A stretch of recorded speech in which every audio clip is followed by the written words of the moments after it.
Bonsoir, bienvenue à une nouvelle émission Le Micro du Soir. Aujourd'hui, nous accueillons pour la seconde fois Alexandre Almagéanou, qui fut l'une des toutes premières personnalités invitées à ce programme le 15 février 2021.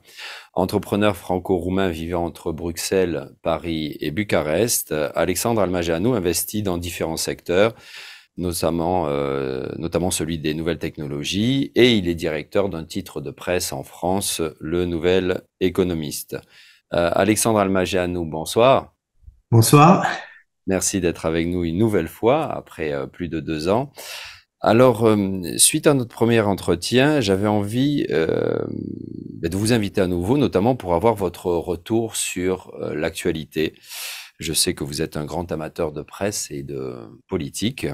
Par ailleurs, vous résidez aujourd'hui dans plusieurs pays et vous êtes d'origine roumaine, un cocktail qui permet sans doute un certain recul par rapport aux événements, des événements particulièrement chauds en France ces derniers temps. Alors, si vous le voulez bien, j'aimerais d'abord que nous discutions de ces émeutes récentes qui ont eu lieu un peu partout en France suite au décès de Naël, 17 ans, tué mardi 27 juin par un policier.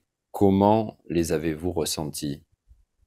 Malheureusement, je dirais que c'est quelque chose de récurrent, pas fréquent, mais récurrent. C'était déjà arrivé il y a un peu plus d'une dizaine d'années.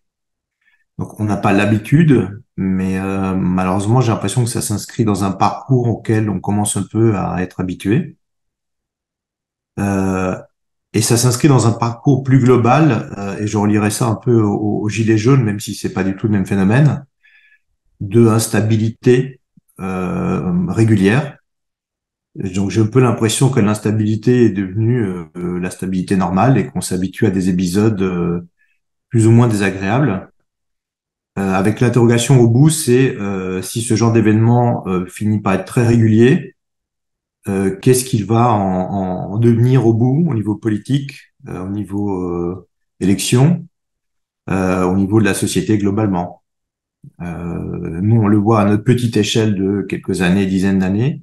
On a quand même l'impression qu'il y a un glissement de certaines choses qui finissent par devenir la normalité et ce qui n'est pas normal.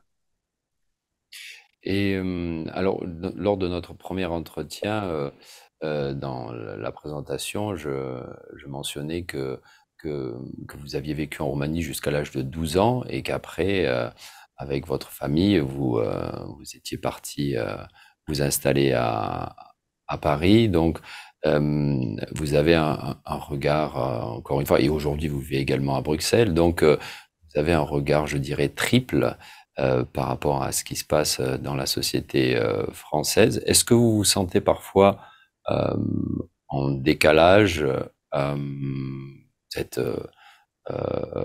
évidemment baigné, vous baignez je dirais, le monde intellectuel français, la presse, et est-ce que parfois certains propos vous paraissent un peu étriqués par rapport à votre expérience?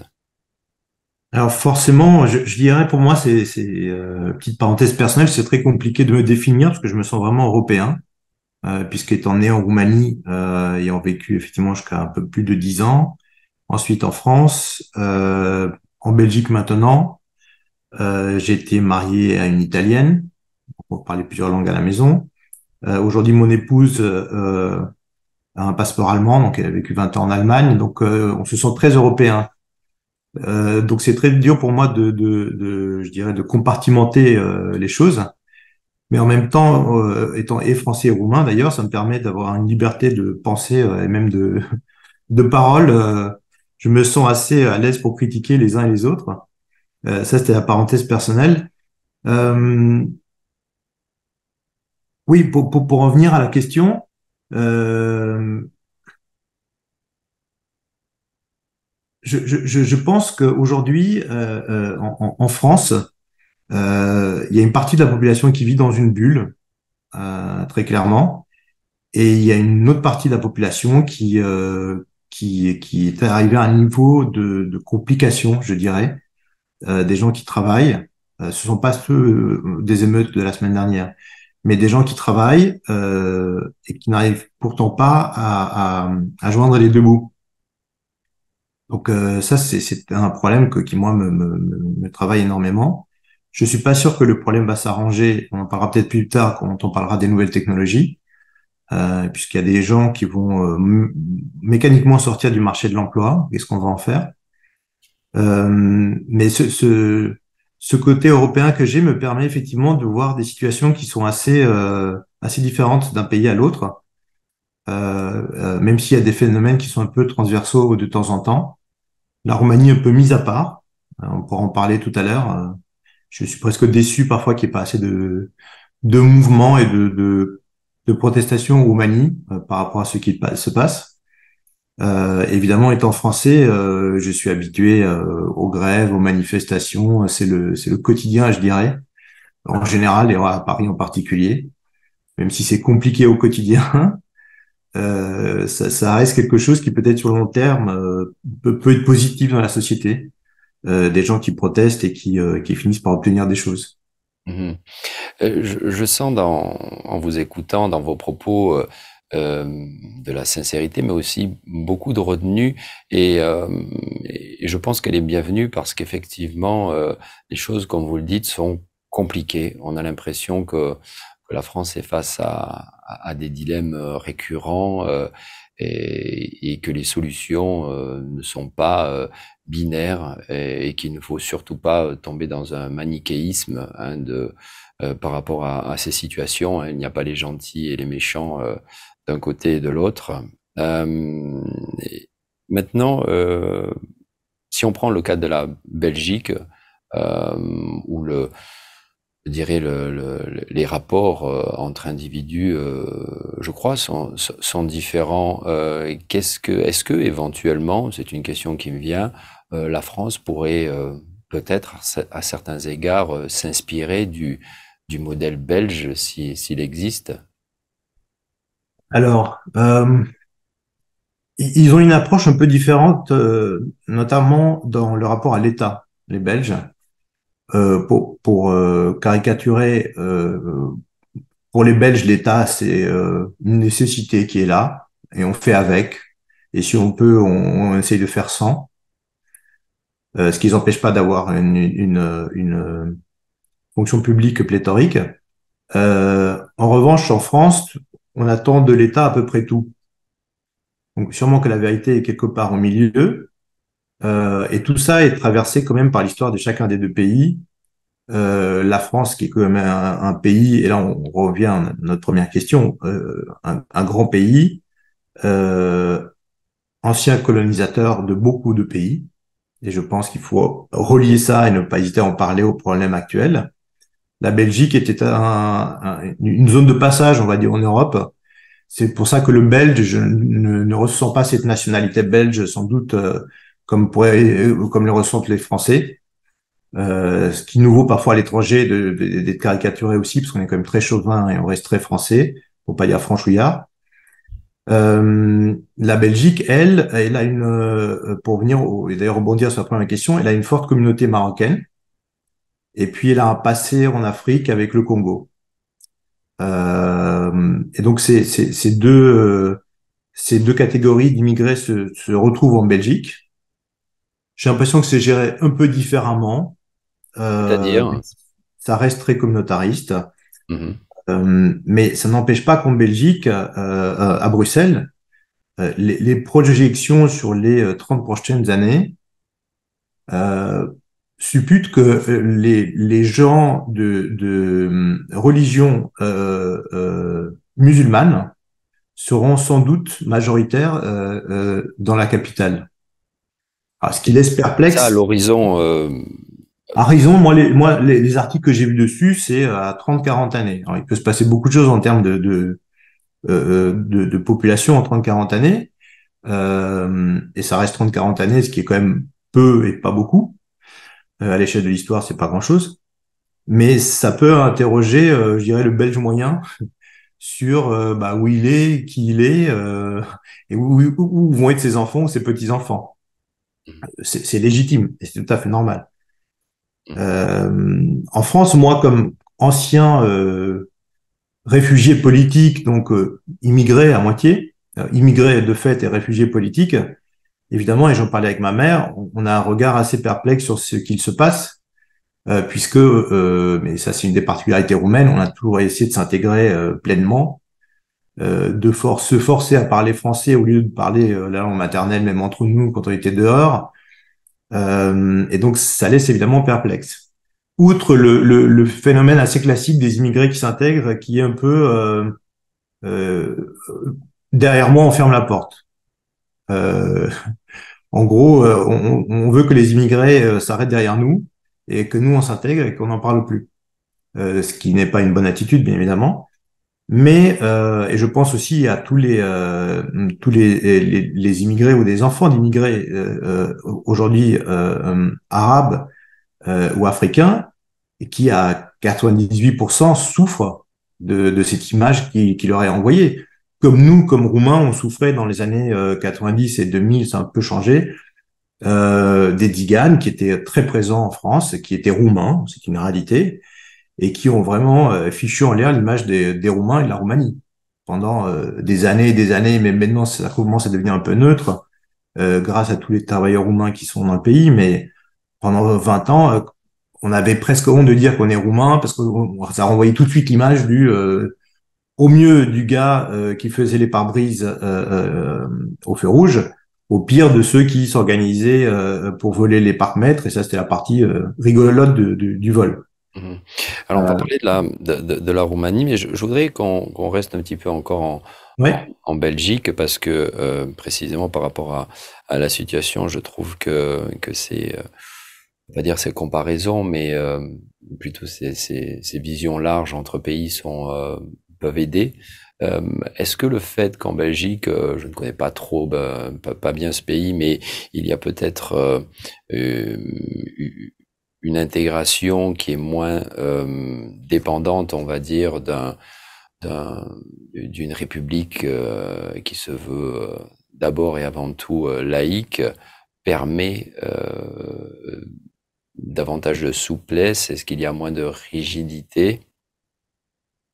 Alors il y a sûrement moins de rigidité, mais il peut y avoir le côté euh, pile de la chose, c'est que s'il n'y a plus une présence d'État laïque fort, à un moment donné, le relais peut être pris par d'autres forces en présence qui peuvent être, on parle toujours d'argent hein, en général, d'argent qui arrive de pays comme l'Arabie Saoudite. Alors c'est pas le cas en Belgique d'Iran, mais qui ont un intérêt à continuer à avoir une influence et donc qui financent des choses, qui financent au mieux des mosquées, au pire des choses qu'on ne sait pas. Et au moment des attentats en France, on a vu qu'il y avait quand même un gros foyer de terrorisme latent en Belgique et qui communiquait très bien avec ceux de France, etc. Donc, oui et non. Visiblement, en France, on a cet État laïque qui essaye d'intégrer, mais visiblement, il y a quand même l'année dernière, ce sont pas des immigrés, ce sont des deuxième, voire des troisième générations. Ce sont des gens qui sont nés en France, même pas comme moi. Hein. Donc, ils sont nés en France, ils sont français. C'est pas la peine de s'agiter en disant qu'on va les renvoyer nulle part. Il faut juste essayer, commencer maintenant à résoudre le problème sur du long terme et à comprendre pourquoi on en est là. Mais on n'en est plus à discuter. L'immigration, c'est un sujet, mais c'est un sujet pour faire, à mon avis, un peu de polémique sur ces news, mais pas pour résoudre le problème. Honnêtement, ce ne sont pas les immigrés qui arrivent aujourd'hui en France qui vont dans les magasins voler au moment des émeutes. Hein. Alors, pour revenir, pour parler maintenant de la Roumanie, personnellement, et vous le disiez, c'est vrai il y a peu de, il peut y avoir des revendications, mais c'est vrai que les manifestations, enfin, elles peuvent avoir lieu. Hein. On se rappelle il y a quelques années qu'un gouvernement a chuté hein, suite à une forte mobilisation des Roumains parce que des lois pour la lutte contre la corruption étaient mises à mal. Et donc, quand ils veulent se mobiliser, on a vu qu'ils le faisaient. Mais d'un autre côté, c'est vrai que je pense notamment aux Roms qui sont en Roumanie et qui, d'après ce que j'ai pu observer toutes ces années passées en Roumanie, sont souvent victimes d'un racisme assez désinhibé, mais ça n'engendre pas de violence particulière. Ils viennent originellement du nord de l'Inde, hein, ça c'est un fait établi. Il n'y a pas eu d'éléments, semble-t-il, déclencheurs pour que des émeutes puissent avoir lieu. Enfin, j'arrête là le parallélisme avec la France.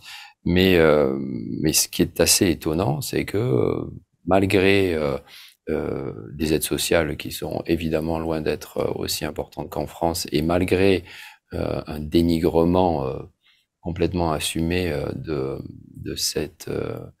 de cette minorité, même s'il y a eu évidemment des progrès, hein, notamment grâce à beaucoup d'ONG qui s'occupent d'eux, eh bien, la Roumanie est un pays où il n'y a pas de violence, où les choses, malgré cette division sociétale, euh, eh bien, arrivent à gérer un quotidien plutôt tranquille. Comment vous l'expliquez? Oui, même très tranquille, hein. Je pense que c'est un des pays les plus safe en Europe, honnêtement. Peut-être avec l'autre bout, le Portugal. Ce sont des pays vraiment où il y a une tranquillité admirable, hein. Et dans la relation avec la population rome, je trouve ça très compliqué parce que, alors, première réponse, les Roms sont depuis bien plus longtemps dans le pays et dans la zone que ne le sont les Africains et les Maghrébins en France ou bien en Belgique. C'est en fait même beaucoup plus ancien, donc je dirais presque que les Roumains vivent avec. Enfin, c'est plus un sujet. On peut pas se renvoyer, on peut plus se renvoyer la balle sur qui les a fait venir. Je dirais. Encore en France, on peut encore discuter de la colonisation qui était finalement assez proche. Euh, la deuxième raison, je pense que je sais pas si heureusement ou malheureusement, mais les Roms, une partie d'entre eux s'organisent entre eux historiquement pour vivre pratiquement en autarcie, en marge de la société, ce que je trouve terrible, hein, notamment pour les enfants, pour les adolescents, pour les jeunes, qui eux-mêmes reproduisent un modèle qu'on leur impose, mais c'est voilà, c'est comme tout enfant, hein, il reproduit des modèles. Donc je crois cette frustration que peuvent avoir les émeutiers en France, ils ne l'ont pas. Soit parce qu'ils sont dans un pays où on a toujours appris à se débrouiller, d'une forme ou une autre, que ce soit les Roumains ou les Roms, hein. Donc, soit ils se débrouillent par le bas en étant très pauvres et en état de quasi-subsistance, soit par le haut, et souvent quand je dis par le haut, c'est un abus de langage, puisque ça passe plutôt par des choses pas géniales, et ça passe plutôt à l'étranger. Donc je crois que depuis 30 ans, les Roms qui veulent changer leur vie personnellement, ils partent à l'étranger, généralement pas pour travailler. Et donc ça se passe pas en Roumanie, je dirais. La Roumanie a presque exporté une partie de ce problème-là. Euh, et après, il y a sans doute un phénomène roumain que j'arrive pas à mesurer, mais euh, historiquement, il y a seulement 40 ans, c'était quand même un pays qui était très tenu au niveau policier. Je pense qu'on est passé par une phase d'irrespect total pour la fonction sécuritaire parce qu'il y avait tellement de corruption que en fait, le policier ne servait à rien, hein. À l'époque en Roumanie, quand on se faisait arrêter et qu'on donnait un billet et on continuait sa route, ça n'a pas servi à l'image de la police. Heureusement, tout ça a complètement changé. Euh, mais je pense qu'il reste quelque part génétiquement l'idée que on est quand même dans un pays qui est surveillé d'ailleurs, hein, en interne correctement, où sans doute le système judiciaire euh, est dur. Je pense que si on fait un carjacking en Roumanie ou un carjacking en France, ben, en Roumanie, on prend cher. En France, il en faut peut-être trois pour commencer à voir Carjacking, c'est-à-dire si c'est voilà, braquer quelqu'un braquer une pour lui voiture, voler quoi. sa voiture. Mhm. Euh, c'est très courant en France. Je pense qu'au bout de deux, trois fois, si on se fait attraper, on finit par voir la prison. Je pense qu'en Roumanie, au bout de la première fois, et on se fait attraper généralement en Roumanie plus facilement, on voit la prison tout de suite. Et les sont sans doute aussi bien tenus qu'en France, donc on n'a pas trop envie d'y aller. Donc, je pense que tous ces phénomènes font que les gens ont une autre approche du fait de manifester. Alors, pour le pire, mais pour le meilleur aussi, malheureusement. Moi, je suis très frustré. Hein. Je voudrais voir des manifestations en Roumanie, je voudrais voir des gens se motiver. Ça bouge tout doucement. Euh, mais quand je prends j'écoute les nouvelles en Roumanie et je vois ce qui s'est passé, et si je projette ça en France, euh, ça tiendrait 10 minutes avant qu'il y ait 1 million de personnes dans la rue ou que le gouvernement soit tombé. En Roumanie, on continue notre vie, même si des nouveau-nés sont morts dans un hôpital et que personne n'a été en prison. On continue comme si rien n'était. Sur plein d'événements comme ça, presque au quotidien. Hein. Une entreprise peut faire faillite, t'es parti avec des dizaines de millions d'euros que les Roumains devront rembourser sur la partie des assurances auto. Bon, bah, personne va aller en prison. Hein. Il y a des gens qui se partagent derrière le magot. Ils partent dans des pays plus ou moins exotiques. On sait où ils sont, hein, parce que maintenant il y a quand même un début de presse intéressant en Roumanie qui documente ces choses-là. On sait où ils vivent avec l'argent et voilà. Bon, moi, ça me rend dingue. Hein. J'aimerais qu'il y ait des grandes manifestations, qu'elles soient sectorielles, comme ça a été le cas pour les professeurs récemment, comme c'est peut-être le cas pour le monde médical, ça leur en est, heureusement. Mais j'aimerais que ce soit plus fréquent. Je vois pas de jeunes manifester, parce qu'en France, on a quand même une spécialité sur les jeunes. Généralement, le gouvernement, quand les jeunes arrivent dans la rue, là, ils savent que ça peut devenir compliqué. J'aimerais, moi, voir des jeunes aller dans la rue, pas tout casser, mais aller manifester comme on le fait en France, dans une manifestation normale. Mais, des centaines de milliers de jeunes.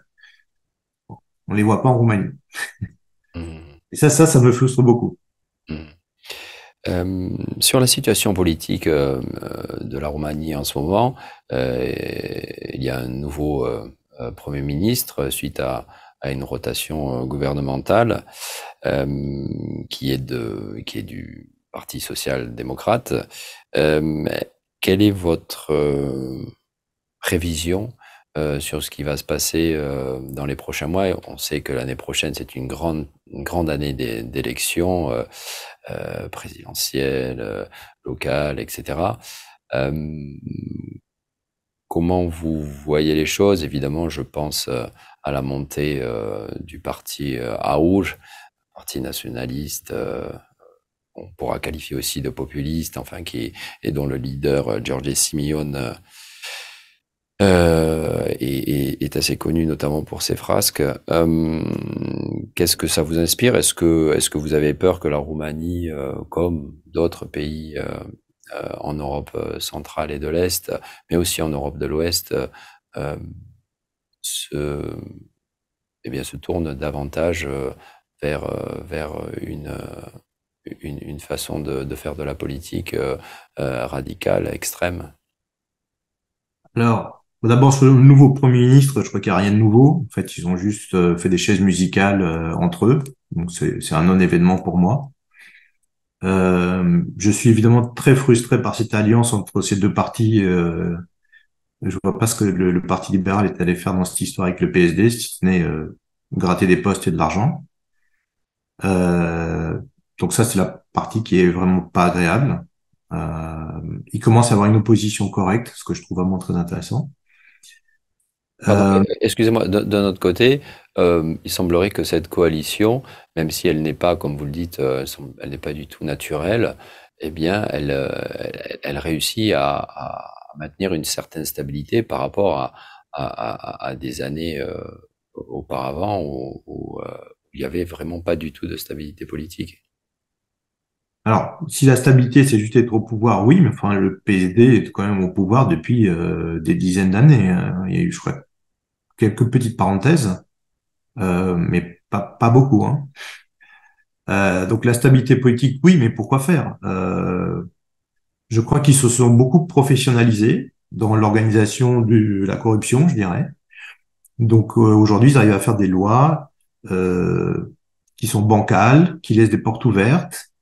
Sur des discussions surréalistes, pareil, quand on est français, quand on entend une discussion sur le plafond qu'un fonctionnaire peut voler avant qu'il soit inquiété, alors moi, c'est une discussion qui est surréaliste. On est dans Kafka, on est Kusturica, c'est les pays de l'Est, quoi. Il n'y a qu'en Roumanie qu'on peut avoir une discussion là-dessus. Il n'y a pas de discussion. Un fonctionnaire ne peut pas voler. Donc, jusqu'à 50 000 euros, c'est bon. Au-dessus, ça commence à être un peu beaucoup. C'est juste surréaliste. Ce genre Le de seuil discussion était, en France, était un petit peu plus bas, je crois, mais enfin bon, il n'empêche que de toute façon, il n'y a pas de seuil à discuter, effectivement, ouais. Mm. ça laisse vraiment perplexe.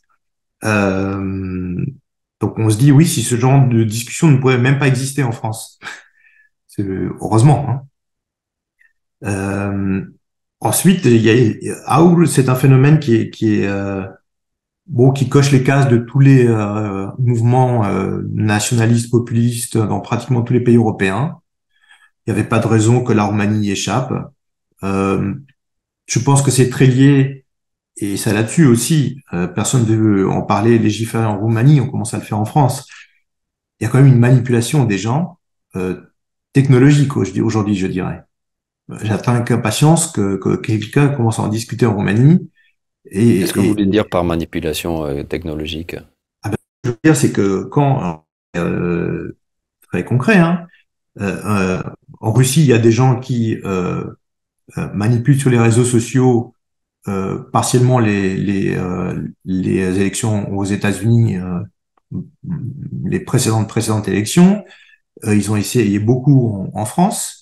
D'ailleurs, lorsque Macron avait reçu Poutine, il avait clairement dit qu'il y a des médias qui ne pouvaient plus exister en France. Et ils ont été enlevés. Imaginez ce que fait la Russie sur les réseaux sociaux roumains pour faciliter l'émergence d'un AUR. C'est comme du gâteau pour eux, hein. Ils y vont tranquillement. En France, ils essaient de manipuler des gens pour essayer de faire monter le Front National, Marine Le Pen. Parce qu'il faut quand même pas oublier que l'objectif de la Russie, c'est comme de déstabiliser chaque pays autant que possible, et notamment l'Europe. Ah oui, donc pour vous, le lien entre Moscou et Raoul, il est clair? Alors, il est directement, je m'aventurerai pas à le dire, mais indirectement, il est certain. Mhm. Quand les gens sont manipulés et rentrent dans un tunnel auquel ils croient de bonne foi, euh, oui, oui, clairement. Qui a intérêt aujourd'hui à faire monter un Marine Le Pen en France, un Aoul en Roumanie? Tout ça, malheureusement, renvoie beaucoup vers la Russie. Et dans le contexte actuel, je m'étonne qu'il n'y ait pas plus de liens qui soient faits. Alors en France, c'est encore plus simple, puisque la Russie a prêté de l'argent à Marine Le Pen pour les élections. Ça prend peut-être d'autres formes en Roumanie que l'on ne connaît même pas. Mais visiblement, en Roumanie, les politiciens arrivent à détourner de l'argent sans l'aide de Moscou pour s'auto-promouvoir. Mais ils travaillent sur une base, sur une population qui est fragile et qui est influençable, qui est soit sur Facebook, soit sur la télé publique, ça c'est un autre sujet en Roumanie. Ce sont des sujets qu'on a eu en France aussi, hein, la télé publique, hein. Mais bon, à mon avis, il faut un peu crever l'abcès. Donc, je pense que la population potentiellement embarquable dans ce genre de discours est limitée. Donc, je n'ai pas de peur en Roumanie que Aour arrive au pouvoir. J'ai plus peur en France d'une Marine Le Pen, c'est quand même très assagi, changé de discours, est devenu très fréquentable. Et vraiment, hein, c'est peut-être entouré de gens un peu plus capables, parce qu'aujourd'hui, on prend Aour, on les met au pouvoir. Bon, je sais pas s'ils ont le potentiel de diriger. Euh, Oui, ce que vous dites aussi, euh, je l'ai entendu d'un analyste politique qui disait qu'il s'attendait qu'à partir de l'automne, de toute façon, euh, la popularité d'Aoul allait commencer à stagner, précisément aussi parce que le PCD-PNL mettait en place, avait une politique qui, quelque part, empiétait à certains égards sur la politique d'Aoul et donc, quelque part, annulait l'effet populiste. Voilà, c'était son analyse, c'est un petit peu ce que vous dites. oui, la bonne nouvelle, c'est qu'Aoul tape aussi très fort sur PSD et PNL, donc c'est la seule chose positive dans l'histoire. Et puis moi, je continue de vouloir l'émergence d'une vraie opposition, mais honnêtement, Ousséré, c'est une vraie opposition aujourd'hui que je trouve organisée, qui a appris à communiquer, qui montre ce qu'elle fait. Elle fait beaucoup de choses, que ce soit Au que niveau ce soit en local, notamment, oui. Roumanie, ou en Europe. Donc très sincèrement, il y a des gens qui émergent et c'est plutôt une bonne nouvelle.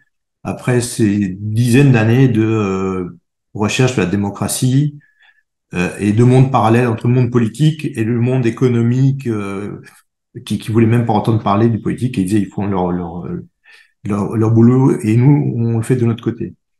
Donc Hmm. Alexandre Almagiano, je vous propose de terminer cet entretien en parlant un petit peu de vous, de vos projets en Roumanie. Je sais que vous venez de temps en temps et que vous êtes concrètement lié à ce pays par des investissements et autres. Parlez-nous un petit peu de ce que vous pouvez nous dire sur ce que vous avez envie de faire par ici. alors il y a énormément de choses à faire en Roumanie. Tous les Roumains le savent, mais les étrangers aussi qui sont en Roumanie. Sur ma to-do list en ce moment, j'ai de relancer, après ces longues périodes Covid, le guide Goemio, dont nous avons la licence et dont nous avons déjà fait 2 éditions, et Petite qui met parenthèse, le la... guide Goemio, donc, est un guide de C'est critique. un guide gastronomique qui est le concurrent, pour simplifier, mais c'est pas vraiment le concurrent de Michelin. On se complète, on va dire.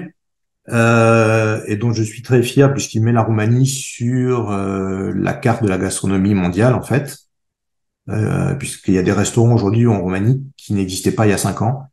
Il y avait pas de sujet pour un guide. Aujourd'hui, il y a un vrai sujet, des chefs extraordinaires, des restaurants fantastiques. Donc, on relance donc une nouvelle édition, parce qu'on considère qu'on est vraiment sorti du Covid. Une édition sans doute aussi pour les vins roumains, pour aider tous les producteurs de vins roumains, parce qu'on a des vins roumains extraordinaires, qui sont à un prix d'ailleurs assez incroyable, étant donné leur qualité. Je viens d'investir très récemment, essayer de lier à ça au travers de Goemio dans une app qui a été créée en Roumanie par un Français. Une app qui s'appelle Bonne App, et donc, qui correspond complètement à notre philosophie qui est la déperdition et le fait de jeter des aliments en fin de journée dans des restaurants, dans des supermarchés. Essayer de trouver des solutions pour qu'il y ait moins de pertes, puisqu'on jette une grosse partie de ce que l'on produit, et ce qui est intellectuellement, je trouve, compliqué. Euh, mais il faut trouver des solutions concrètes. Et Bonap essaie de trouver des solutions concrètes pour moins gâcher la nourriture et moins jeter. Euh, et puis en Roumanie, à chaque fois que je viens, je repars avec une liste d'idées, de choses à faire. Ça reste un pays que je trouve très dynamique, malgré toutes ces complications politiques et souvent administratives, mais les deux sont liés. Ça reste un pays de potentiel incroyable, notamment un sujet sur lequel je reviens, qui est l'immobilier. Il y a encore énormément de choses à faire. Euh, voilà. Et j'étais très content, que les Roumains aient pu accueillir des Ukrainiens et le gérer très correctement. Souvent d'ailleurs les associations plutôt que l'État d'ailleurs, et que la vie économique continue malgré la guerre, qui est très proche. Ça n'a pas enlevé grand-chose, je trouve, au potentiel économique du pays. Au contraire, ça crée des besoins auxquels il faut répondre. Très bien, Alexandre Melagiano, je suis ravi de vous avoir entendu une nouvelle fois après 2 ans et demi, après notre premier Oui. entretien. Comme je Merci disais au d'avoir début, accueilli de nouveau. avec plaisir, hein, vous étiez le premier homme qu'on avait interviewé à ce moment-là. Merci encore. Cet entretien, vous pouvez le retrouver sur la page Facebook de RFI à partir de la semaine prochaine sur le site rfi.ro. Chères auditrices, chers auditeurs, je vous souhaite un bon week-end et petit rappel de sécurité routière. Ça faisait un petit moment que j'en avais pas fait un. Enfin, j'en avais pas fait un. Si vous prenez la voiture, soyez très prudents, s'il vous plaît. Merci. Week-end Plakout. Au revoir. Merci, à bientôt.